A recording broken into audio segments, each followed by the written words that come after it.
tu ne vois pas ça comme ça. Mon frère, il faut vraiment se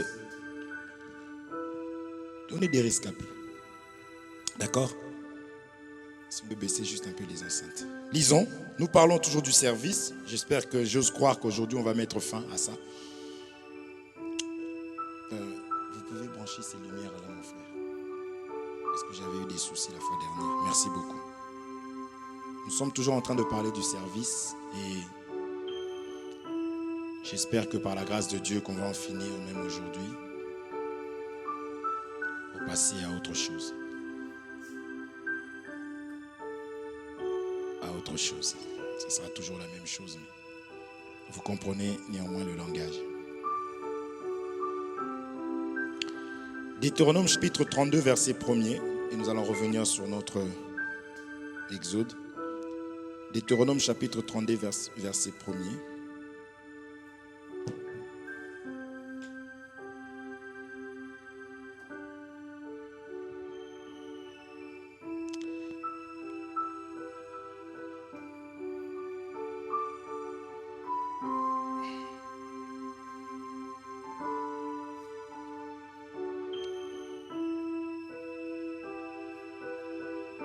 La Bible nous dit ceci. Vous allez voir qu'en haut de cette écriture, il y a écrit Cantique de Moïse. Je pense que vous avez la même chose, n'est-ce pas? Il y a écrit Cantique de Moïse. D'accord? C'est pour ça que dans la maison de Dieu, nous chantons la parole. C'est la parole de Dieu. Et lorsque tu chantes ça, crois que tu es en train de parler avec Dieu, que Dieu te parle, Dieu te répond.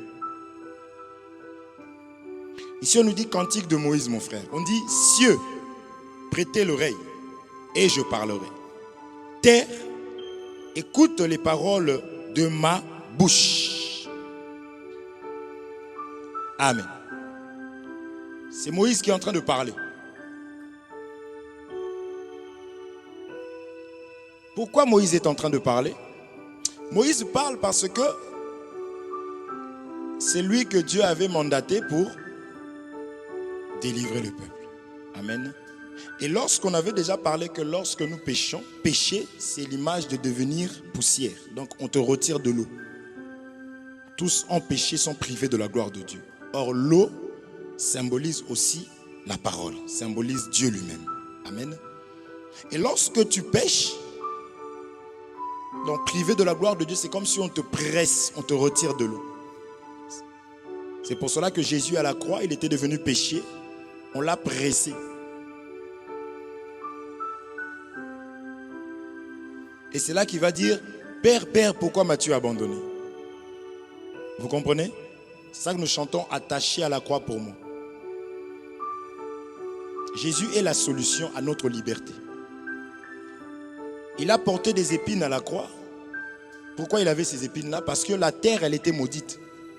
Genèse chapitre 3, on a maudit la terre. On a dit à l'homme, lorsqu'il va cultiver, la terre va lui donner des épines. Vous vous souvenez? Et Jésus, lui, à la croix, il devait devenir cette terre maudite-là pour toi et pour moi. C'est pourquoi il a porté la couronne d'épines. On lui a mis ça. Toutes ces choses étaient symboliques. Vous suivez? Ne joue pas avec ta vie. Tu peux tout abandonner. Mais n'abandonne pas Jésus dans ta vie. Vous comprenez? Abandonne tout, accepte tout. Mais ne laisse pas le Seigneur. Le seul qui a vraiment donné sa vie pour toi et moi, c'est Jésus-Christ. Parce qu'il a été annoncé depuis comme étant la solution. Vous comprenez? Ça nous arrive tous de péter un câble. Pète des câbles partout, craque. Tu peux me décider, je ne pars pas au travail aujourd'hui, je suis en colère, tu passes la journée, tu ne montes pas les volets. Mais prie Dieu. N'abandonne pas le Seigneur. Est-ce qu'on se comprend? Maintenant, pour libérer, il fallait impérativement la parole. Moïse, lorsqu'il va pour libérer le peuple, il doit aller avec la parole. Et la parole, dans son accomplissement, on sait qu'il faut la loi et la grâce. Ésaïe chapitre 8, verset 19, on nous dit à la loi et au témoignage. Si on ne parle pas ainsi, le peuple ne sera pas libéré. C'est la raison pour laquelle lorsque Moïse arrive, ici, Deutéronome 32, Moïse maintenant parle. Dans ce Moïse ici, dans Exode 7, il était fait Dieu. C'est pourquoi il dit, cieux, prêtez l'oreille et je parlerai. Terre, écoute les paroles de ma bouche. Sans la bouche, on ne peut pas être libre. Sans la bouche, on ne peut pas avoir les instructions. Sans la bouche, on ne peut pas avoir la connaissance. Même si tu es vraiment en train de lire quelque chose, sache que ça, une personne a parlé et on a écrit. Vous comprenez? Donc, même si tu lis, c'est des paroles qui ont été couchées. Est-ce qu'on se comprend? Donc, je dis ça pour dire que Moïse, il fallait qu'il aille libérer le peuple. Parce qu'on parle du service, qu'il faut être libre. On explique comment servir Dieu. C'est Moïse qui devait apprendre au peuple comment est-ce qu'il fallait servir. On a vu Lévitique chapitre 8. Maintenant, des personnes qui devaient servir, il fallait maintenant prendre ces personnes-là, les déshabiller, les laver, les habiller, leur mettre du parfum et leur mettre au service. Vous comprenez? C'est pour dire que ce n'est pas quelque chose à prendre à la légère. Je sers parce que j'en ai envie. Moi, j'aime beaucoup ça. D'ailleurs, j'ai un bac plus tel en secrétariat. Donc, laissez-moi dans votre... Oui, c'est bien ça. Parce que nous croyons que Moïse avait appris chez Pharaon, n'est-ce pas? La Bible dit qu'il a baigné dans toute la sagesse des Égyptiens. Il avait appris comment faire des pyramides. Et Dieu va le choisir pour bâtir aussi son temple. C'est pour ça que nous disons que l'expérience que tu as là, oui, c'est important. Mais c'était pour pouvoir servir Dieu. Mais ça ne va pas se faire comme ça parce que Dieu qui appelle à ce qu'on puisse le servir, il a des critères. C'est lui-même qui dit qui il veut, comment est-ce qu'il faut se tenir, comment est-ce qu'il faut être. C'est pour cela que la fois dernière, j'ai parlé du contrat.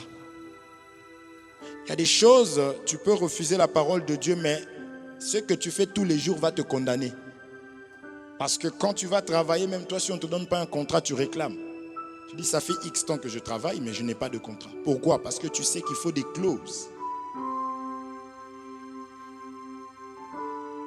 Quand tu prends le bus, tu sais qu'il faut que tu achètes le ticket. Tu sais qu'il y a un prix à payer.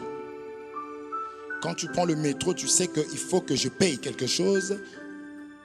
N'est-ce pas? Et Jésus lui-même,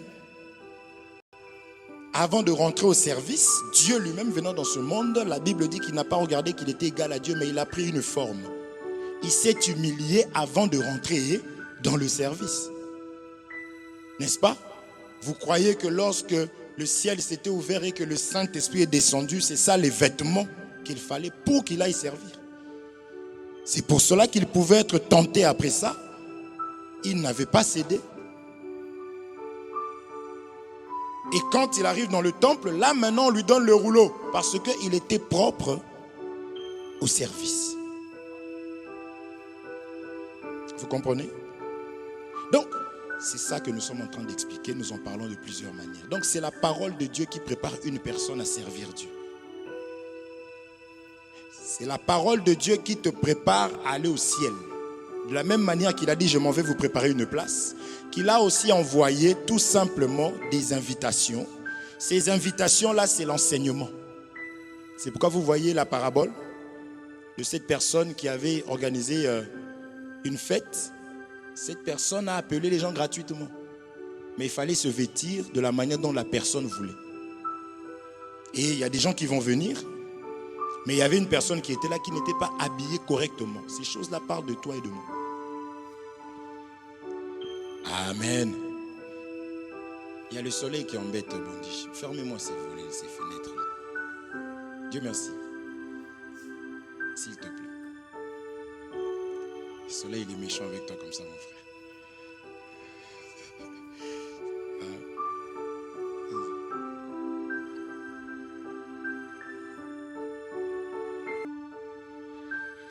Que Dieu vous bénisse. Vous comprenez, non? Il fallait s'habiller.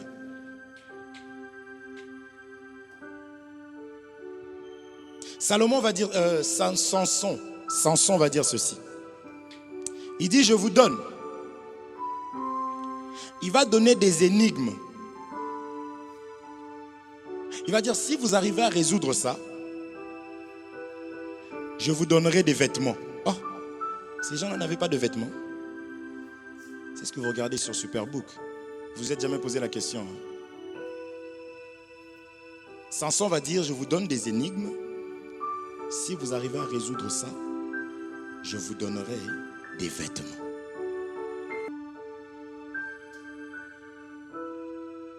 Vous comprenez? Il va parler, il va dire de celui qui mange est sorti ce qui se mange.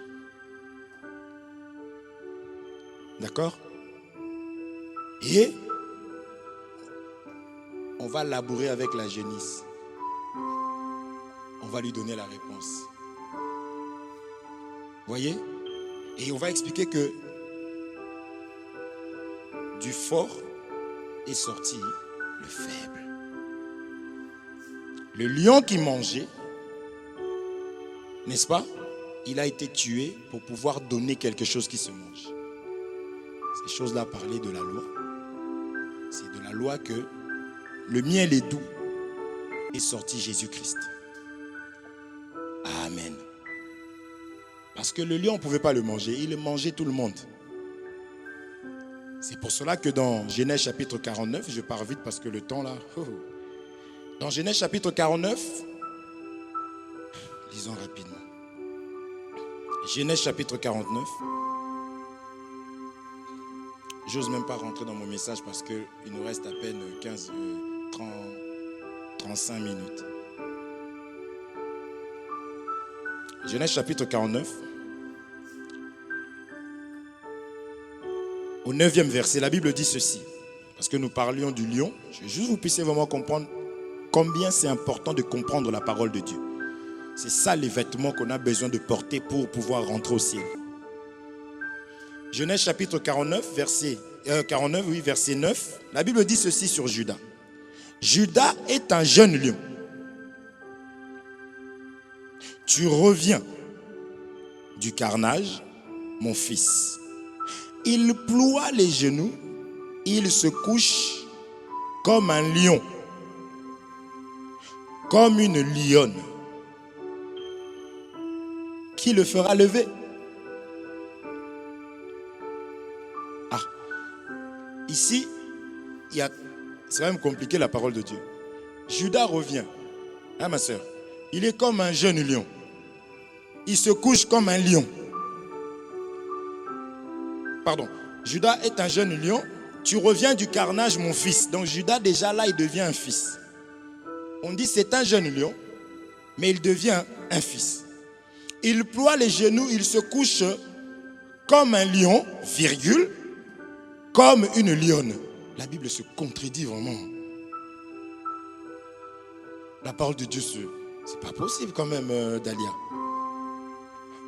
À lui tout seul, il est lion, un animal. Il devient fils. Il est d'abord jeune lion. Il devient fils. Il devient lion. Il devient lionne. Vous comprenez? C'est ce que nous expliquons. Dieu, dans la loi, il était vraiment un lion, un jeune lion, parce qu'il a manifesté la vigueur. Vous voyez? Il a tué. C'est ça le lion. Mais il fallait qu'il se couche. Or, qui s'est couché à la croix? C'est Jésus. Il fallait qu'il meure. N'est-ce pas? Pour sauver maintenant. Amen. Il fallait qu'il meure. Parce que si Dieu était resté Dieu, on ne pouvait même pas l'approcher. C'est là l'énigme de Samson là-bas, mais on en parle en termes de miel. Mais ce n'est que la douceur, parce qu'il n'a pas regardé qu'il était égal à Dieu, n'est-ce pas? Il s'est humilié. On l'a regardé comme une faible plante. Vous voyez la faiblesse de Dieu? Dieu, il fallait qu'il se rende faible pour que toi et moi, nous puissions nous approcher de lui. C'est ce que vous voyez encore lorsque David a voulu bâtir le temple à Dieu. On lui a dit, tes mains sont remplies de sang, tu ne peux pas. Là, comprenez que c'est le jeune lion, ou du moins le lion. Mais Salomon qui est sorti, le miel qui est sorti de David, lui, il pouvait bâtir le temple. Or, le Salomon, c'est l'image de Jésus-Christ, la douceur, ainsi de suite. Parce que Salomon était un homme de paix. Amen. Pourquoi j'explique ces choses? Je reviens toujours à parler de Moïse. Il fallait qu'il parte avec Aaron. Moïse, l'image du Père, l'image de la vigueur. Il fallait qu'il y ait Aaron qui puisse interpréter. Donc, Ésaïe 8 nous dit, de la loi au témoignage, si on ne parle pas ainsi, il n'y aura pas d'aurore. La loi a bégayé. La loi a dit beaucoup de choses. Maintenant, la grâce vient pour expliquer ça.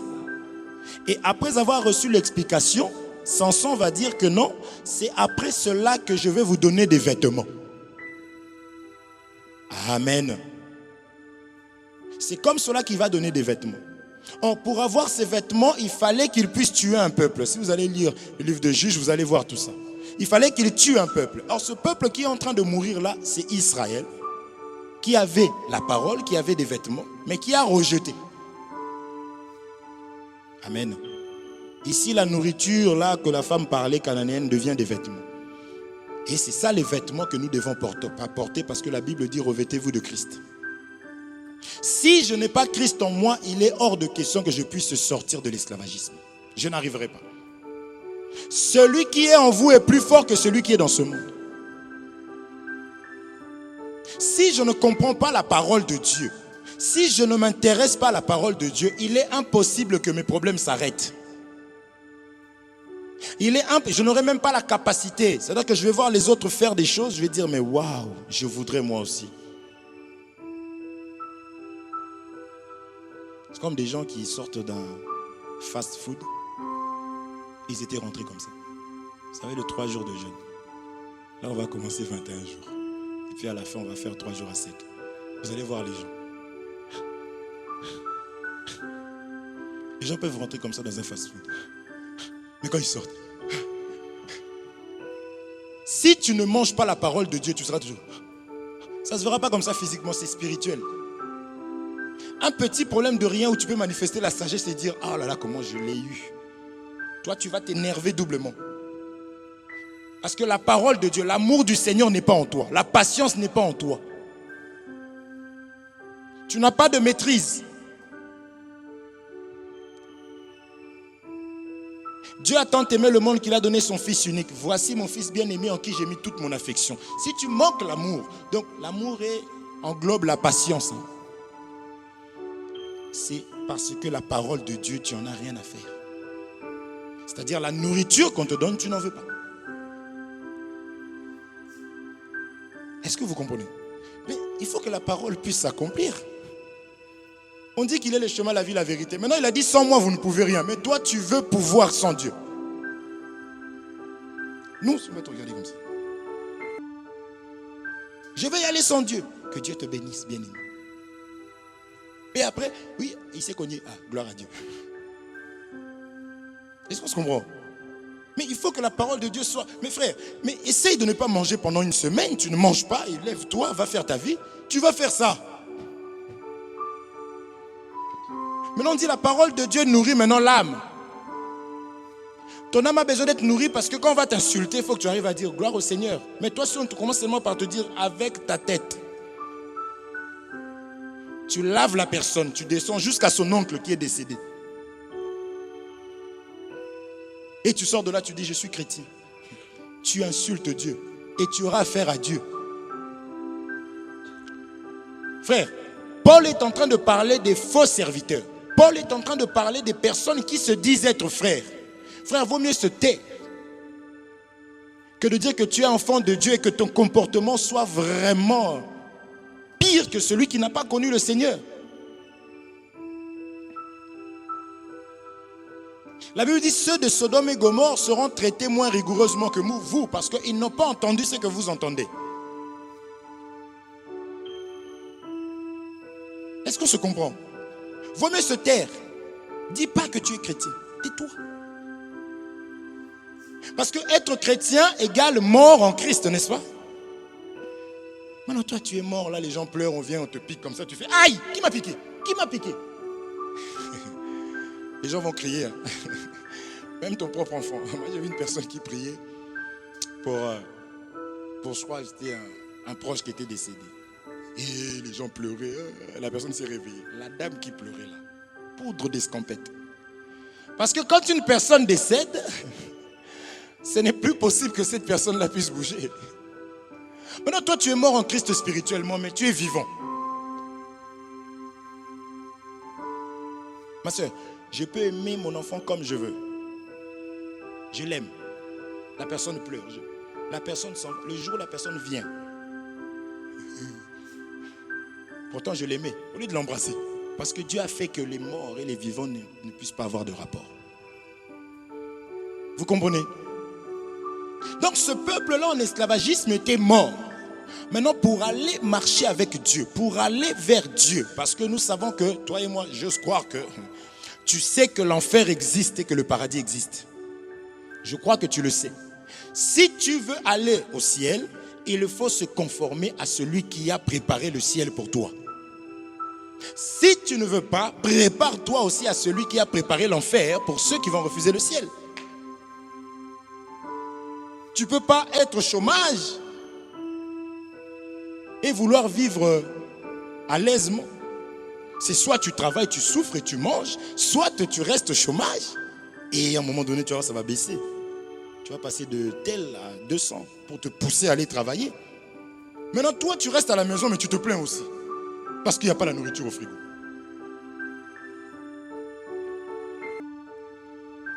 Est-ce qu'on se comprend? J'explique seulement que si tu ne crois pas au ciel, tu vis ta vie comme tu veux, crois aussi à l'enfer. C'est là que moi je dis, si tu as choisi d'aller en enfer, mais viens pas ici, mène ta vie, va. Moi personnellement, si le Seigneur me dit aujourd'hui qu'Hervé, toi tu ne rentreras pas au ciel. Je vais commencer à draguer toutes les familles parce que je ne vais pas y aller. Donc si je fais des efforts, c'est pour le ciel. Je vais vous escroquer. Je dirais, Isabelle, ramène-moi un peu la caisse de l'église. Là, je pense qu'il y a des choses qu'on doit faire. Demain, Belgique. Sodome et Gomorrhe, c'est là-bas que ça... Est-ce que vous voyez? Ça sert à quoi de mortifier ma chair? De me contenir? On m'insulte, je pleure dans mon cœur, je ne réponds pas à cause du Seigneur. Et que j'aille en enfer. Commence maintenant. Mais si tu ne veux pas, tu fuis la colère à venir, porte les vêtements. C'est quand je parle du service, dites, bon ça c'est pour les personnes qui veulent servir. Bon nous on peut vivre. Non, et les serviteurs. On martèle seulement pour les personnes qui veulent servir. Mais toutes ces choses-là, on demande ça aussi aux chrétiens. Vous comprenez? C'est la raison pour laquelle, lorsque le Seigneur va arriver, il va envoyer ses serviteurs en Égypte. C'est là que vous allez voir les plaies.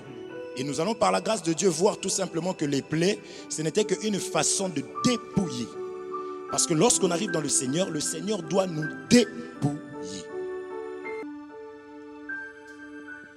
Parce qu'il faut qu'on voie que non, tu as changé. Quand tu es malade, on te donne des médicaments, tu prends les médicaments. Ah, je vois que là, quand même, ça va mieux. Hein. Les médicaments, là, ça fonctionnait parce que tout à l'heure... Mais toi, tu étais dans le monde. Tu es insulté. Ça a commencé par la fenêtre. Tu as vu ta tête et toi, ta tête avec... je t'assure, oh là là, la tête de ma mère. Et tu arrives dans le Seigneur, la même chose. Est-ce qu'on se comprend? Ce n'est pas possible. Ok? Donc lorsque tu étais en Égypte, tu étais égyptien. Tu vivais comme les Égyptiens. Mais lorsque tu choisis d'accepter le Seigneur, de suivre le Seigneur, tu dois maintenant devenir comme le Seigneur veut que tu deviennes. Tu dois être dépouillé. Ce dépouillement-là, c'est spirituellement et physiquement. Puisque nous savons que ce que je suis en moi se voit à l'extérieur. Comment on savait que ça c'est une prostituée? L'accoutrement? Oui ou non? Oh, à moins que tu sois très hypocrite. On le savait, la façon de se tenir, la façon de s'habiller, on savait que ça c'est une prostituée. Mais on a pris ces choses-là, on a fait rentrer ça. Est-ce qu'on se comprend? C'est ça. Donc le dépouillement, c'est spirituellement et physiquement. Allons lire. Exode chapitre 7, verset 14. Exode chapitre 7, verset 14. L'Éternel dit à Moïse, Pharaon a le cœur endurci. Il refuse de laisser aller le peuple. Va vers Pharaon dès le matin. Il sortira pour aller près de l'eau. Et tu te présenteras devant lui au bord du fleuve. Tu prendras à ta main la verge qui a été changée en serpent.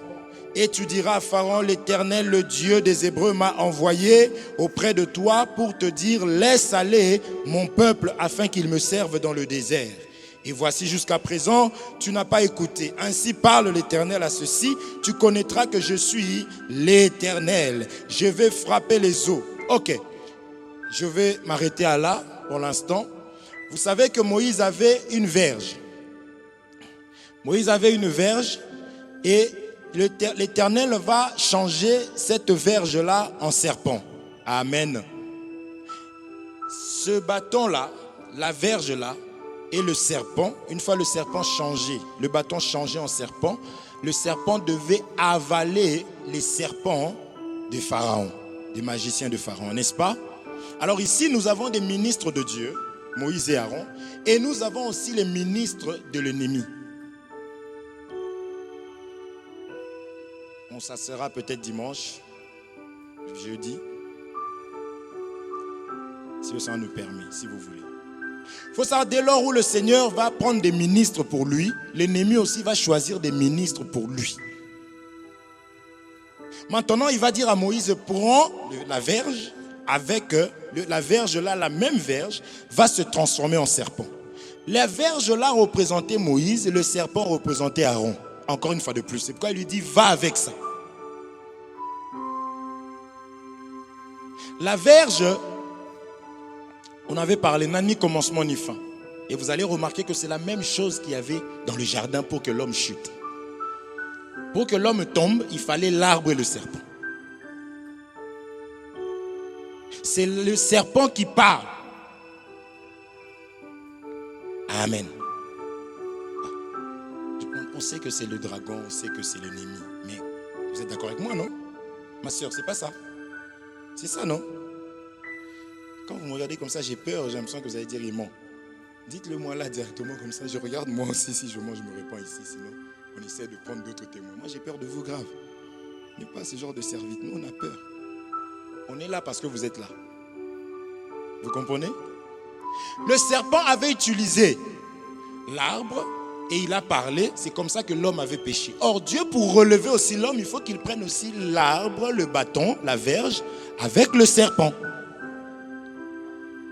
Mais le bâton ne sait pas avaler. C'est le serpent qui avale.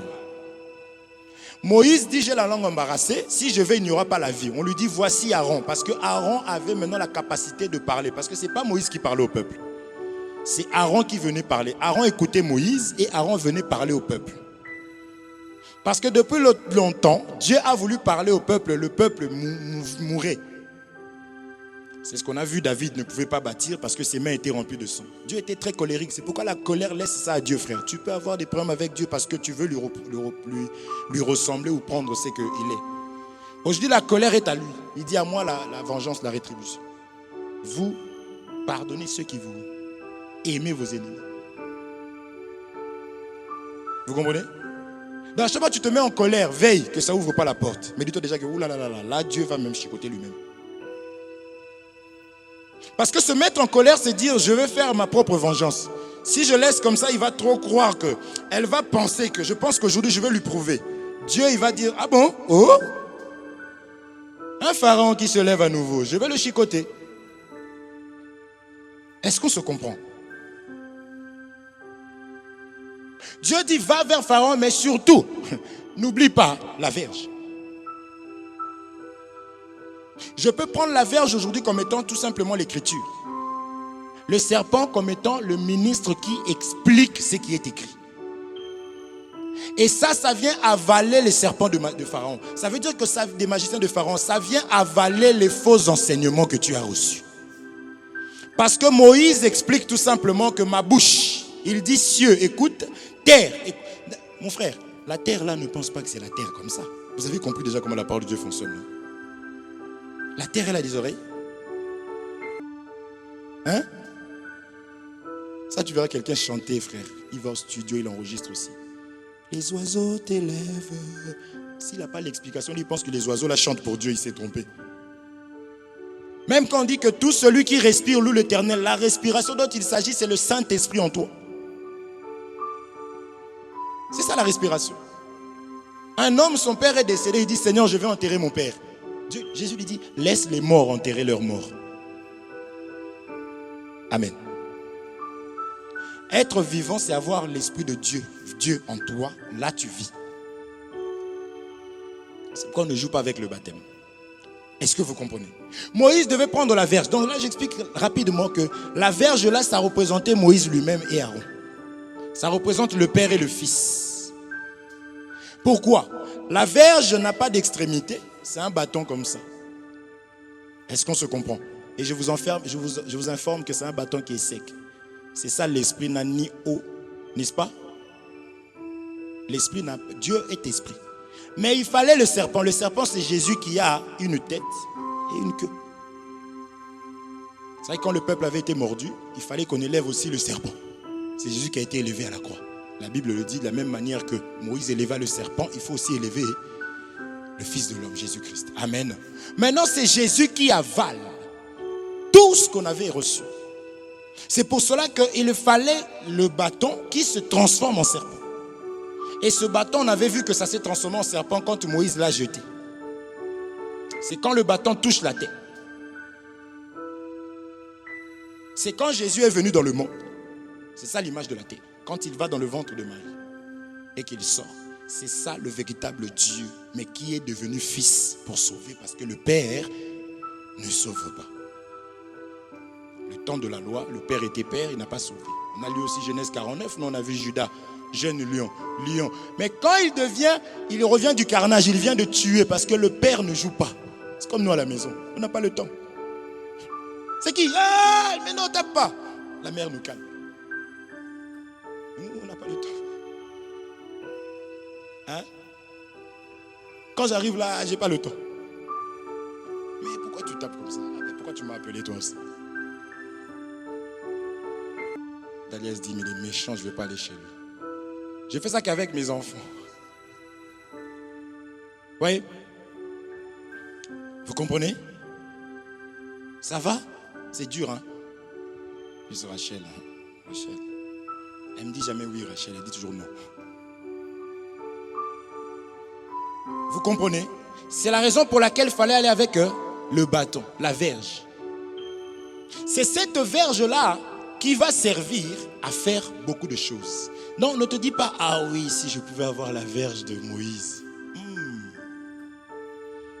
Je vais séparer la mer, je vais aller au Congo en vélo.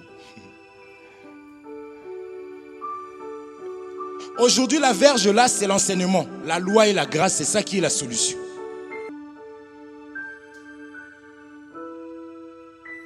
Vous comprenez?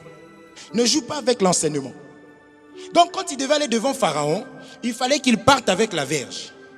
Mais ici, je continue. Vous avez compris la verge? Non. Tonton, réponds-moi au moins. Ta femme, elle dit, elle me regarde comme ça. Elle ne veut pas m'offenser. Et toi, tu ne réponds pas non plus. Hein? Soutiens ton frère. Alléluia. Bondiche. Bondiche, il sourit seulement. Il a les jambes croisées comme ça, il me regarde comme ça. Bondiche, il m'aime pas, ça se voit. Vous comprenez? C'est ça le bâton qui se change. Le serpent a parlé dans le jardin, il a parlé à l'homme, à la femme, et c'est comme cela que la femme maintenant avait péché. Donc pour aller en esclavagisme, il fallait ces deux éléments. Et Dieu va prendre ces deux éléments-là pour sauver le peuple. Maintenant, ici je continue, ça c'était juste pour ce qui a été fait avant. Et tu dis au 16, et tu diras à Pharaon, l'Éternel, le Dieu des Hébreux m'a envoyé auprès de toi pour te dire, laisse aller mon peuple afin qu'il me serve dans le désert. Et voici jusqu'à présent, tu n'as point écouté. Au 17, ainsi parle l'Éternel à ceci, tu connaîtras que je suis l'Éternel. Je vais frapper les eaux du fleuve avec la verge. Vous avez vu la verge? Mon frère, et la parole, tu vas chicoter. Je vais frapper les eaux du fleuve avec la verge qui est dans ma main. Et elles seront changées en sang. Vous voyez? Ça c'est l'eau changée en sang.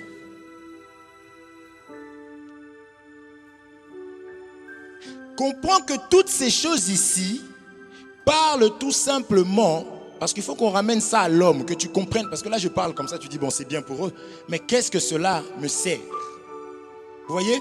L'important c'est de savoir, mais qu'est-ce que ça peut m'apporter? Qu'est-ce que Dieu voulait dire par là? Qu'est-ce que moi je dois faire maintenant? C'est ça que nous cherchons à faire. C'est ça maintenant qu'on appelle la doctrine. Parce que la doctrine, c'est la pratique.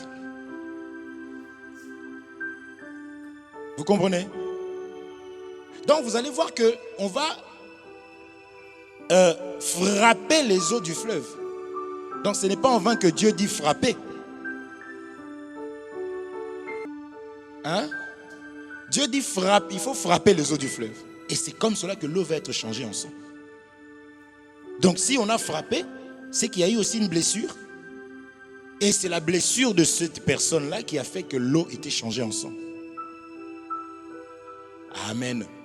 Ce n'est pas le miracle comme ça, comme on entend, il a fait un miracle, l'eau a été changée en sang. Bon, qu'est-ce que ça peut faire? Non, il faut comprendre que dans cette eau-là, il y avait quelqu'un. Et il fallait frapper cette personne-là. Et cette personne maintenant va saigner. Amen. Je m'arrête là, parce qu'on a les personnes qui arrivent là. Il nous reste à peine 10 minutes. Nous allons continuer avec ça jeudi. Et on va ramener ça à nos vies pour comprendre qu'est-ce que Dieu fait réellement pour que nous puissions le servir. Amen. En réalité, Dieu est en train de dépouiller. Il doit dépouiller. Il doit dépouiller. Il doit tuer quelque chose en toi pour que tu sois réellement libre. Or, si tu n'es pas né de nouveau, ce n'est pas possible. Si nous ne sommes pas nés de nouveau, ce n'est pas possible. Amen. Que le Seigneur vous bénisse. Nous voulons tout simplement élever nos voix et prier. Nous voulons bénir le Seigneur pour ces moments, bénir le Seigneur pour l'explication qu'il nous donne, pour ces moments qu'il nous accorde encore. Frère, beaucoup ignorent cette sagesse, beaucoup marchent comme des ignorants, mais Dieu nous fait grâce de pouvoir écouter la parole de Dieu afin de pouvoir changer nos vies. Prions dans le nom de Jésus-Christ en bénissant le Seigneur pour ces moments. Nous bénissons ton nom pour la grâce que tu nous fais encore, Père Saint, de pouvoir avoir la parole. Merci Seigneur.